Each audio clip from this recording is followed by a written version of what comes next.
আসসালামু আলাইকুম। জুনাইদ জুবার ব্লগে আপনাদের সকলকে স্বাগতম। আজকে আমি এই সন্ধ্যাবেলায় শুরু করছি আমার নতুন ব্লগ। প্রথমেই বাসা থেকে বেরোয়ে চলে গেলাম বরিশালের কাঠপট্টিতে শ্রেয়সীতে। শ্রেয়সীর শোরুমটা আমার খুবই পছন্দের, ওখানের প্রত্যেকটা প্রোডাক্ট আমার খুবই ভালো লাগে, তাই আমার নিত্য নতুন জিনিসপত্র কেনার জন্য তাদের কাছেই চলে যাই।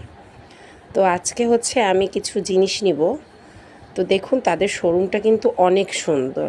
বরিশালের মধ্যে এরকম একটা শোরুম আসলেই অনেক ভালো লাগে। তারপর শেষ করে গেলাম বায়োস্কিনে, যেয়ে দেখি যে ডক্টরকে একটু দেখাতে পারি কি না, কিন্তু ব্যাড লাক, ডক্টর তখন চলে গেছে।